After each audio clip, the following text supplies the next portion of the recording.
Hello, beautiful beings.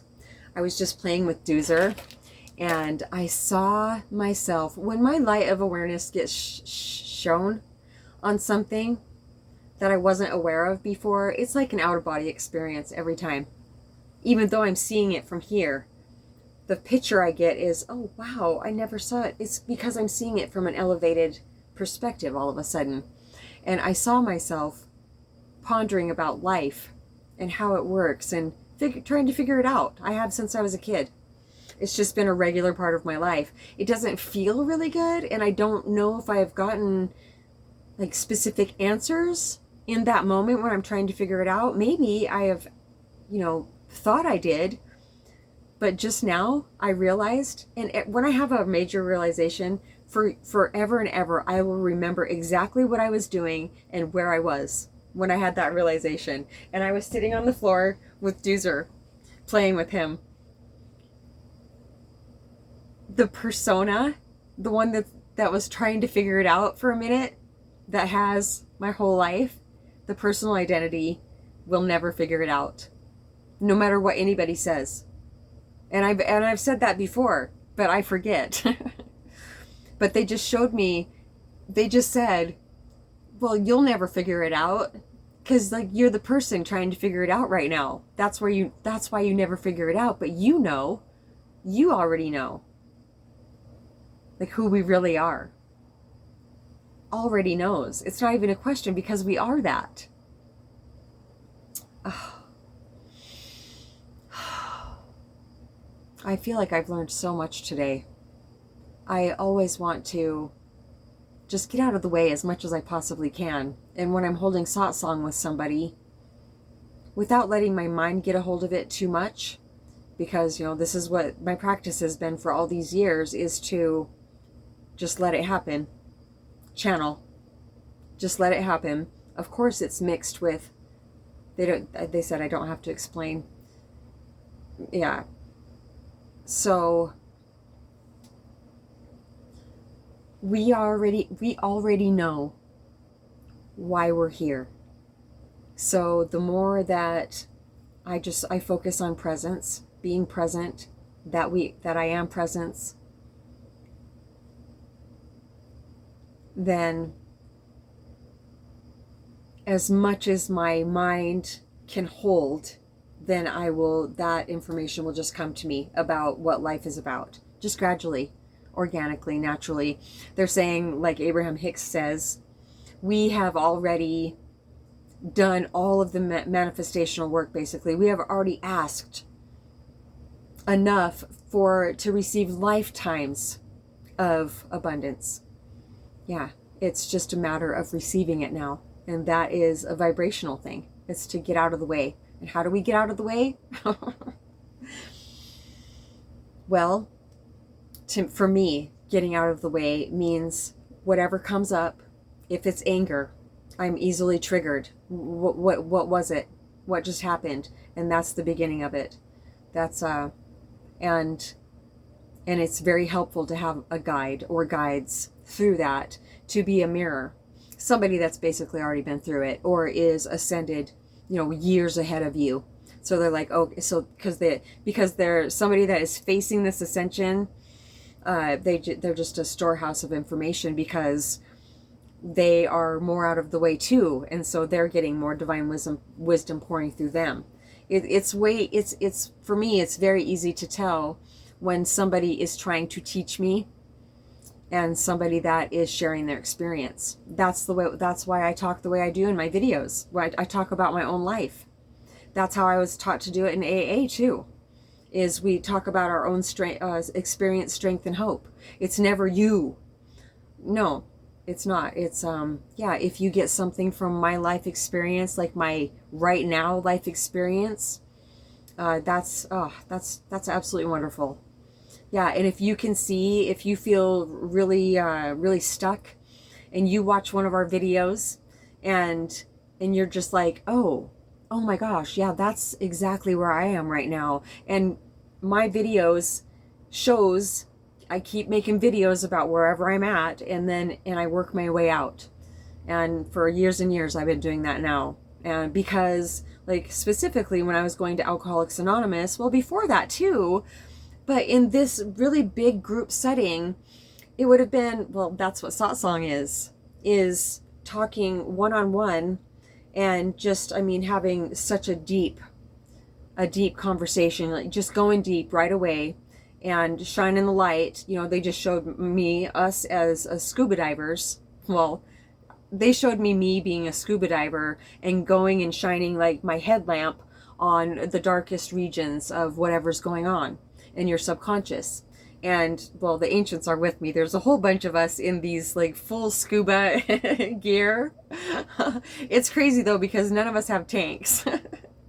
So I've never seen that analogy before. That's very beautiful.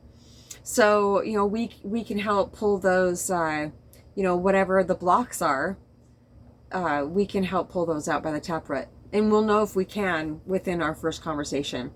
Yeah, it used to take me a lot longer. And it still may at times, depending. There's so many different types of, I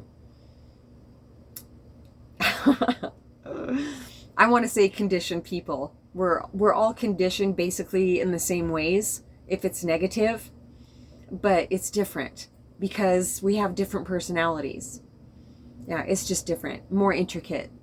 So, man, I don't have to figure it out. And also just seeing more of the useless thinking. I don't need to think about that stuff. That really seems like it's, they just showed me like that thought process just in the sky, but bursting into flames. I can see the thoughts like right here. And they showed me like a jumble of words, and that was the thought process of trying to figure life out. And it just lit into flames. And they showed me those, what kind of lamps are they that you light a little candle in and you let them go? And oh, they're just so beautiful. I've always wanted to do that. Yeah, they're showing those old patterns of thinking that were just automatic since I was a kid. Those are leaving. Yeah, less and less thinking. That's what it's all pointing to. Yeah, I want to sob right now. But I'm not. I'm not going to let the emotions of this physical form take me over anymore. No, not unless it's absolutely necessary. Yep. I feel like the only time that I really need to cry is, you know, if I'm compelled to, not from an emotional, I mean, it will still be an emotional feeling that comes up as I'm being compelled to cry in that moment. You know, it'll be something to cry about, either really good or sad. But crying, they've told me probably thousands of times now, is a heart opener. Yeah, it is for me. I can just think about somebody crying at times and it makes me feel like crying. Yeah. So we know that the beautiful being behind the conditioned persona, of course, a certain amount of conditioning is, you know, we have to have that to exist for the time being. But the useless one, I forgot what we were just saying about that. They show me the most beautiful pictures. I think that's it for now. Oh, it's not a workout day. I am going to stretch though. I think I'll do some yoga. Light my sage. Ancients, is there anything else we want to talk about? I don't think she's going to watch this. So I want to show you. Oh, you like my outfit? My middle daughter, Beauty. I bought her a black t-shirt with, well, this black t-shirt years ago. She is my daughter that her daughter has Rett syndrome. And yeah, so I got her this shirt, and this is her favorite shirt she's ever had, she said. I've bought her a bunch of shirts since then. She loves sloths. So I got her a bunch of sloths, like being a Picasso with really bright colors. And there's a stargazing sloth. And yeah, just different ones. And one, oh, what happened, bud? Good boy. And one of a cat taking a selfie with a really surprised look on his face with the UFO behind him. Come on. That's her. She has such a funny sense of humor. Oh my gosh. She just seems so almost meek. Like, you know, very quiet spoken. No, she's so hilarious. She's just the opposite. Not the opposite, but part of her personality is, well, like a cat taking a selfie with a UFO behind it. She used to have a sticker on the back of her truck window that said, "Buckle up, it makes it harder for the aliens to suck you out of your vehicle." Oh, and I'm definitely going to make this one not for children. And she had this, what did it say? If you're going to pull my hair, you could at least ride my ass. She brought me flowers once when I was a nail tech at a beauty salon. She brought me flowers once to break the news to me that she had broke her arm, or her wrist, or her hand, maybe her hand, on a girl's face the night before. Yeah. I almost threw up. I had no idea she had that in her. No, she was drinking. Yeah, her and her husband, that's why they're still together, because they don't drink.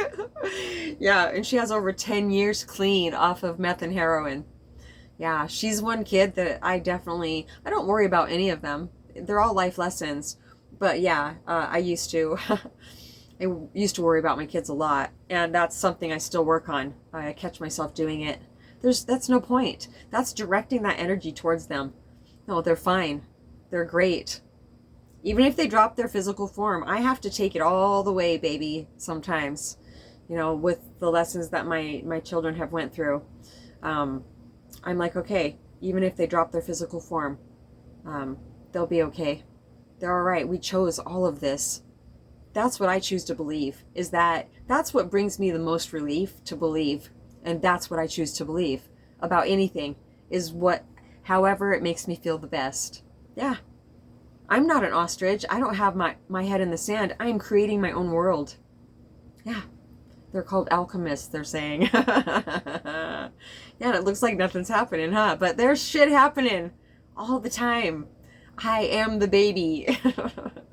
Wait, what were we saying? I think we veered. We didn't veer. Ancients, what were we saying? Dudes, you're so sweet. You're an attention junkie. You're so cute.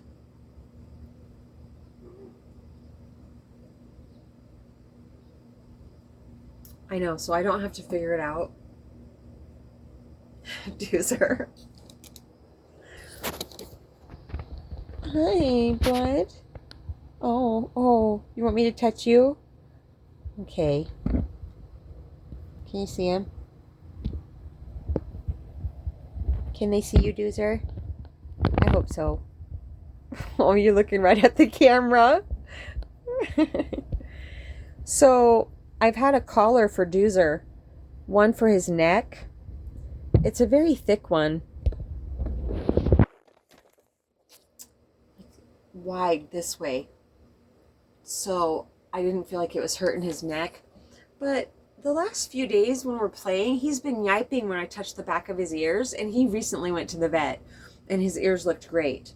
So, I think it's from pulling that collar off of his head. Yeah, over and over. There's no way to unlatch it. It's it's solid. But it's always been big enough. Maybe he's gotten a little bit bigger or something. It doesn't feel like, well, he has a little bit more fur on his head right now, but it doesn't feel harder than normal. But I'm going to stop using that. Yeah, I've gotten strong enough now to where if he pulls me with his body harness, I can handle it. And also, it took almost 5 years. But when I say easy, he slows right down. Yeah, he finally got it. I'm so proud of him. Yeah, I just can't have a dog pulling me. That's misophonia our whole walk, just that constant jerking.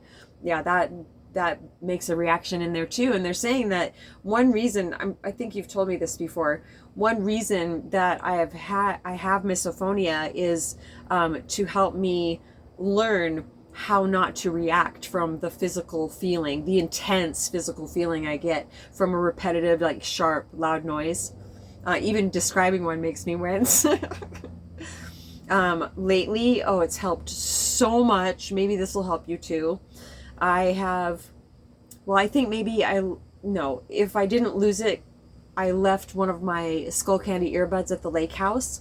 But I got some new earplugs, some for night. They're 33 decibel. That's the highest I found for noise cancellation to be able to sleep comfortably. And the ones that I just found are light blue instead of bright orange like my nighttime ones, and they're 32 decibel. And so I have my skull candy earbud in one ear and then an earplug in this ear, and it has really helped cut down on the feeling, what the noise pollution does to my body. It mimics anxiety a bit, yeah, without the stomach ache. Yeah, more of a upper body feeling. Anxiety is definitely from the base of the stomach all the way up, just wave after wave. Oh my gosh, what's happening right now? Why? Okay. 1616 when I looked at it just now. Do we want to talk about anything else right now? You're a good boy. I think that's it for now. Did we even talk about anything? satsangwithmamaji@gmail.com. Yeah, getting out of the way. We love you so much.